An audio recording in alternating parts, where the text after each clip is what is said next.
from the Fox 5 studios, this is Silver State Sports Live. It's a new week with a new series beginning tonight as the Golden Knights get set for round 2 of the Stanley Cup Playoffs. Welcome into Silver State Sports Live. I'm Mike Davis. And I'm Mariah Janos. Fernando Mendoza is getting to work under center. We've got the latest from Raiders rookie camp, plus the Athletics avoided the sweep to remain atop the AL West standings. And all that is great news. But we've got to start with the biggest news, as we are just hours out from Game 1 between the Golden Knights and the Anaheim Ducks, and VGK is getting a boost to the lineup with the return of Wild Bill. Yeah, it's big news. Medieval Maniacs rejoice as it was announced earlier this morning that William Karlsson is back in the lineup for round 2, returning after being activated from a long-term injured reserve with a lower body injury. Karlsson was limited to just 14 appearances in the regular season with 4 goals, 7 points, 30 shots on net, and 13 block shots before getting hurt. John Tortorella coached Karlsson in Columbus. He spoke about what he remembers about his first go-around with Wild Bill. Yeah, Bill was, his skating, looked at him yesterday and I saw him skating around. I remember that stride. More of a, if I remember correctly, 3rd or 4th line player for us, killed penalties. I knew him when he was really young, obviously when he broke into the league. I called Bill after we lost him, and then he had that great year. I called Bill and said, did I screw up? Because I'm not sure what he had for stats with us. And we had a great conversation. He goes, no. He said, everything I'm shooting is going in the net, and I think he had some magic with his line mates, right? Marshy and Riles. So just a good man, you know, doesn't speak a lot, just plays the game the right way.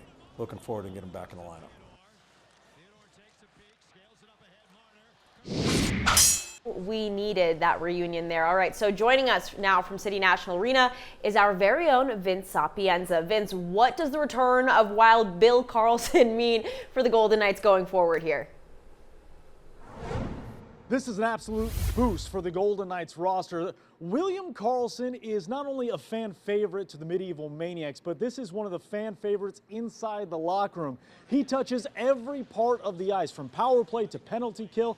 He is a full 200-foot player, and as John Tortorella described him, a complete hockey player. And this is a guy that John Tortorella has experience with, going all the way back to his younger days in Columbus, and he was impressed with him then. That alone is a compliment, because young players in Tortorella don't always mesh. But as it pertains to tonight, this is going to be his first game since November 8th. Just 14 games in the regular season, limited to a lower body injury. Coincidentally, his last game was against Anaheim, a team that drafted him way back when. William Karlsson, expectations are probably going to be high, higher than they should be for a guy who's missed so much time, but he's such a glue guy and he's such an important piece to everything they do, starting with defending and working its way into offense. William Karlsson joked earlier that he expected a hat trick or 6 assists in this one with that signature smile of his, but he just wants to play a good game, wants to get back in the groove and create some chemistry with his team. All right, Vince, Game 1 tonight versus Anaheim. This is a team the Golden Knights did not beat during the regular season. With that in mind, what are your expectations for tonight's game? Yeah, it's definitely an interesting stat. Very rare for the Golden Knights to go winless against a division opponent, especially Anaheim, who they've had a lot of success against over the past few years. But this is not your last couple years Anaheim Ducks. This is a young, hungry, speedy team. Again, does that sound familiar? Not too dissimilar from the Utah Mammoth. Now, a lot of pundits did not expect Anaheim to be where they are, let alone upset the Edmonton Oilers, who were back-to-back Western Conference champions. But here they are. They deserve to be here just as much as the Golden Knights. But as far as the matchup goes, I would expect a very similar blueprint the Golden Knights had in Game 6 against Utah to start out against the Anaheim Ducks. Obviously, with the addition of William Karlsson, that poses an interesting little tidbit in terms of how the Golden Knights play, in terms of the lineups, in terms of the matchups. But John Tortorella is not talking about the Anaheim Ducks. He is solely fixated on his roster, and that starts with carrying over the good, the positives, and all the confidence they created in Game 6 in Salt Lake City. All right, so the Golden Knights are 11-3 since the Torts era began. Safe to say Vegas has looked different since his arrival. What has the presence of John Tortorella meant for this team? It's pure confidence, right? It is a mindset. That is a word we have said over and over again in the month plus since John Tortorella took over. He fully admitted he was not going to change a lot of the X's and O's and schemes and systems. That was not going to be what he did. He was going to rely on his assistant coaches to do the things that they needed to do. But his biggest thing is the motivation, is the confidence, giving them a pat on the back when needed and giving them a kick in the pants also when necessary. And I think we saw that throughout that first round series against Utah. You know, it was an interesting schedule with 2 days off between games. He used that time for rest, recovery, and reminding them of how good they are. When he was showing film against the Utah Mammoth, it wasn't the negatives. He showed a lot of positives on the tape, and that's something that he's going to carry over into this series at Anaheim, reminding this team just how good they are, because he has said time and time again to us how incredibly lucky he is to be able to coach such a talented and skilled group. So expect more of the same in terms of that confidence, changing of the mindset, and when things don't go Vegas's way, don't expect a lot of rah-rah anger. Expect a lot of positivity being pumped into the bench. And you know, obviously starting at home for the Golden Knights is going to be a big boost. Starting on time, he says, those first 5 to 10 minutes, critical as they begin this series with Anaheim. All right, thank you, Vince. Wild Vince is what I'm going to call Oh, I like it. I like it. Wild Mike, Wild Vince, Wild Bill. Just keep racking them up. There you go.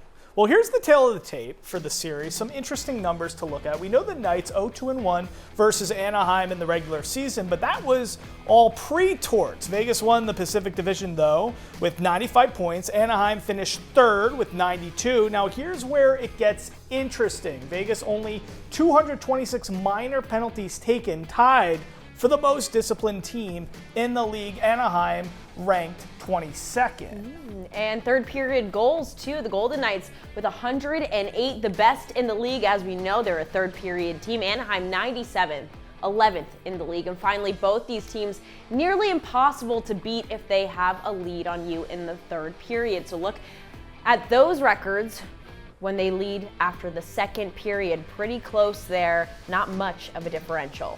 Yeah, a lot to keep in mind. All right, still to come on Silver State Sports Live. We're checking in on Fernando Mendoza at Raiders rookie camp. We're going to see how the QB is faring under center. This week on the Silver State Sports and Entertainment Network.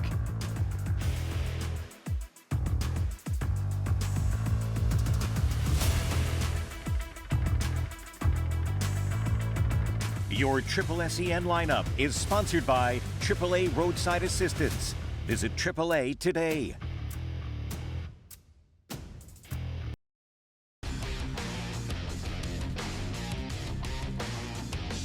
You're watching Silver State Sports Live. Welcome back to Silver State Sports Live. You know I wouldn't be here if I couldn't talk about my dude, my guy, Fernando Mendoza. Oh, of course not. All right, so let's take a look at what the top pick did at practice over the weekend, his debut in silver and black. Yeah, he's looking good, and we're here looking at rookie camp, number 15, doing his thing. But here's the big news. Mendoza took more snaps under center during rookie minicamp than he did all throughout his entire collegiate career. This is literally no joke. 3 seasons in college, 2 at Cal, 1 in Indiana. Mendoza took just 5 snaps from under center in his entire collegiate career. He did more of that at Raiders rookie minicamp all weekend, so it's interesting. We're also outlining the fact he has chosen to skip out on the Indiana Hoosiers National Championship White House visit. Here's more on that. I believe May 11th is the first day of OTAs. If I'm not mistaken, I have the calendar. However, you know, I mean, I don't have the calendar, sorry. Well, maybe I do, I'm sorry. I gotta check Teamworks. If it is on the first day of OTAs, like I said, I'm on the bottom of the totem pole here. I got to prove myself. I can't miss practice. I don't know anything official. I don't have the calendar, but I just wouldn't, as a rookie, I don't think that's a good look. And I want to, try to best serve my teammates, and I don't know if that'd be accomplishing that goal. Someone get him a calendar, will ya? That right there is a young man that's all about the work. Exactly the answer you want to hear if you're Raider Nation. And also, he was practicing snaps in his hotel room as well. What? Yes. Oh my God! I just love everything about this guy. I have a calendar invite I'm still trying to figure out for a Nighthawks promo tomorrow, so I know exactly what Fernando's going through. Life is hard. All right, let's head over to the Diamond now. The A's looked to avoid the sweep against Cleveland yesterday. This was a pretty good start. Former Aviator Colby Thomas at the plate, and he smokes it for the first run of the game. A's up 1-0. And speaking of former Aviator, Zach Geloff followed suit in the bottom of the 5th, tied at 1. He goes yard to put the A's back in front. And the next inning secured it. A's up 4 now, 2 outs, bases loaded, and Jeff McNeil clears them, pulling it to the right field corner, a 3-run RBI double, locking in the 7-1 win. The Athletics avoid the sweep. Off day today, and then they take on Philly. And you can check out the series finale right here on Silver State Sports and Entertainment Network and Fox 5. That is on Thursday at 3:30 p.m. It's A's versus Phils. Now to the hardwood, the Aces have completed their preseason contest, dropping last night's game against the Dallas Wings with a final score of 101-84. Asia Wilson was back in the lineup after missing the first preseason game due to illness. The 4-time league MVP led Vegas with 18 points in the loss despite still battling a head cold. The team is now preparing for the season opener this coming Saturday at T-Mobile Arena. They got a venue upgrade for this one. It'll be a rematch of the 2025 championship hosting Phoenix. It's a 12:30 p.m. tip. All right, I'm not that worried about preseason. Nah. Who cares about that? Still to come, we're getting back to the ice as the countdown to puck drop is on. Jesse Granger, he's going to join us to break down the keys to victory in Game 1 against Anaheim.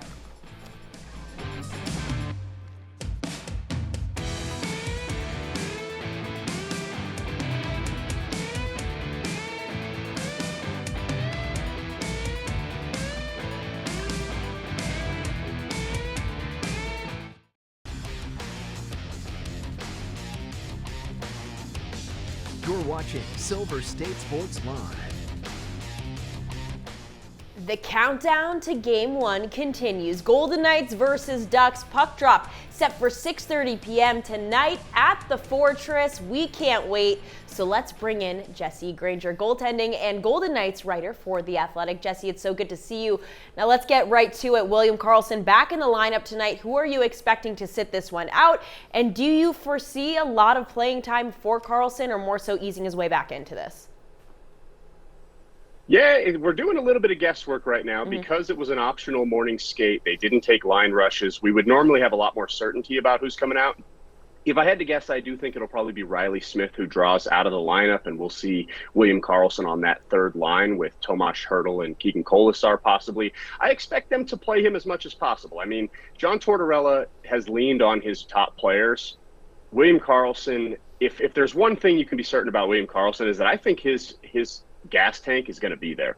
I don't know if I've ever seen him tired before in 9 years covering this team. He has incredible stamina. I know he hasn't played in a long time. Being in game shape is a little different than practicing, but if there's a guy who can do this and step in and play his normal minutes right away, it's William Karlsson. Okay, now we definitely got to get your take on this. Carter Hart, you're the perfect guy to talk to as a goaltending writer, specifically, and VGK for The Athletic. So Carter Hart, he had some trouble against Utah. He locked in for Game 6, only allowing 1 goal. What challenges might Anaheim pose to him in this series? Yeah, the Ducks are a dynamic offensive team. They have speed all over the place. They've got depth throughout the lineup. I mean, Cutter Gauthier is their leading scorer. He's on their third line with Mason McTavish, who's another young, talented scoring player. They are going to come at you in waves. I will say that, yes, Carter Hart struggled against Utah. It seemed to me like his gloves were the biggest problem. He has very good skating, very good athleticism. He's built to go side to side, move laterally, which is what you need against this Ducks team. They're going to come at you with speed. They're going to pass the puck a lot. You're going to need to move back and forth in your crease, and I think Hart his game fits that well. Where he's going to have to be better is on those mid-range wrist shots from distance. They were beating him from glove and blocker side from outside the dots, which is not something you want to see from your goalie. The Ducks have plenty of snipers who I'm sure have seen that film and are probably salivating at the thought. So he's going to have to be better at those high shots around his gloves from outside the dots. Yeah, certainly. Now, the Ducks have had Vegas's number throughout the regular season. Playoff hockey, we know, is a different animal, but you talk about the speed of this Ducks team. The Mammoth had the speed as well, posed some challenges there. So how do the Knights take care of business here? How do they keep up with the momentum that Anaheim's going to be bringing here? Yeah, that Utah series was a great lead-in for this series for the Golden Knights. I would call Utah almost Anaheim diet. They are very similar teams, fast, not the strongest team. I will say the Ducks do have a little more physicality on their blue line with Radko Gudas and Jacob Trouba and those guys, but the speed is going to be the key to this series. If the Golden Knights can force Anaheim to play a more methodical style of hockey the way they prefer to play, it's going to be great for Vegas, and they do have the personnel to do that. The one thing I like about the Golden Knights roster construction is all of their top forwards are great defensively. You look at Jack Eichel, Mark Stone, Mitch Marner, William Karlsson adds to that mix. They are spectacular at defending, even though they're forwards, and they're going to try to slow things down in the neutral zone. You want to just get a little body. We're not talking about big booming hits to get the crowd going, just little bumps here and there that knock them off their rhythm, make them lose their momentum through the neutral zone a little bit. That way they can't attack you with speed. You make them work for every inch of ice that they can get, and don't let them score on odd man rushes. They did a great job of that against Utah. It's going to be a bigger challenge against Anaheim. I think they have more talented players in that area, but like I said, I think Vegas is built to handle it. Jesse, another question for you here. So I'm so curious to get your take on this because I feel like the media differs on this particular question. But how much credit do you give to Coach John Tortorella for the success coming out of round one and moving forward, tinkering with lines, going with Carter Hart? I mean, how much credit does he deserve being the coach and getting them to round two? That's a tough question to answer. I do think that John Tortorella's done a good job here. I think he's found some combinations. One combination that I will give him a ton of credit for is finding Pavel Dorofeev and Jack Eichel and putting them together on the same line. It's a pretty easy, like when you look at just the traits of each player, Jack Eichel's a great playmaker. He likes to pass the puck. Pavel Dorofeev is a pure shooter who wants to finish plays. But yet, when you look at their history with the Golden Knights under Bruce Cassidy, they never really played together a whole lot. And possibly that's Dorofeev's skating ability. I'm not exactly sure why Bruce Cassidy didn't have him up there, but that was one of the moves John Tortorella made when he came in. He did it for a couple games, then went away from it. He went back to it near the end of that series, and it not only did it unlock Pavel Dorofeev scoring 4 goals in 2 games, but it also got Jack Eichel going. I thought that he wasn't looking like his normal dynamic self with the puck early in that series. He wasn't making the impact he typically does in the offensive zone. He put Pavel Dorofeev on his wing. All of a sudden, he's got a guy that's finishing those chances. You see Jack Eichel's confidence go through the roof, and those two have been dynamic. The Golden Knights are going to need them to produce offense in this series because the Ducks are obviously going to score their own goals. So, yeah, I'll give him some credit there. I think so highly of Bruce Cassidy as a coach. Part of me says I think Bruce Cassidy would have figured it out also, but John Tortorella did figure it out. So, yeah, he deserves tons of credit. Absolutely, but still a ton of love for Butchie here in this building. Jesse, thank you so much. We appreciate you. We'll talk to you soon. Yep. All right, coming up, Mike Davis is fighting. Well, no, not this one. Another Mike Davis. Can you believe there's 2 in Las Vegas? We're so lucky. We'll show you the video that is crazy. That's after the break.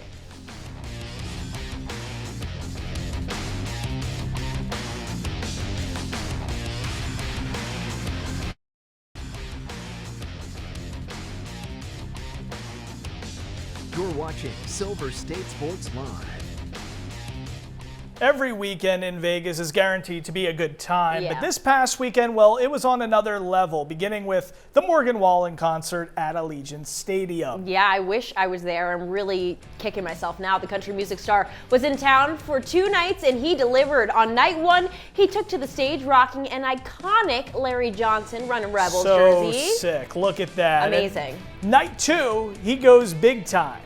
His usual walkout, you know how he always has a celeb? Well, he had some help from the Golden Knights. Jack Eichel and Noah Hannafin. Wallen was wearing the Team USA Olympic gold medal around his neck as well. Love that. Now, aside from the concert, there was a Spectacle at Lee's Family Forum as well. The Vegas Nighthawks hosting the Arizona Rattlers, and well, things got a bit heated. 100% the right call. It was worth the challenge, though, because you weren't sure. And look, it could have been a turnover on downs there. I like the challenge. Uh-oh, now the coaches are getting into it. Now the teams are. Look, this is a pretty bitter rivalry. That's what Mike and I look like every morning when I'm just trying to get him to get it together. I'm so scrappy. I just see so much of myself in that man right there. Okay, well, we'll circle back to that in a second. But as you can see there, ooh, Rattlers coach Kevin Guy getting a little handsy, getting a little testy, shoving Mike Davis, the other Mike Davis. And Mike Davis is just the coolest guy ever. It's me. No, it's not. He didn't take the He's bait. cool as a cucumber. Yeah, did not take the rage bait. Just was like, you're a joke. Laughed it off, which I'm sure just made Arizona's coach even more mad, because nothing like gets you more heated than when the person you're fighting with like laughs in your face. I mean, and during the interview, he went crazy. It was funny. I don't know if I can say the word on TV, but he started calling out the other coach, Mike Davis. First of all, I love when he comes on this show. Mm-hmm. I love when he comes on all of our program. The guy is such a good dude, but we share the same name, and now I know for certain we share the same mentality. Do you? We interact with the universe in the same way. See, and look then what did he do? Look at that. He did the same thing. He didn't. I'm cool. You're not gonna get in my face? I'm not gonna get in the face. I'm just gonna know. Put up your nukes, Mike Davis. Throw a flag. Come on. Throw a flag. See, that's what he did.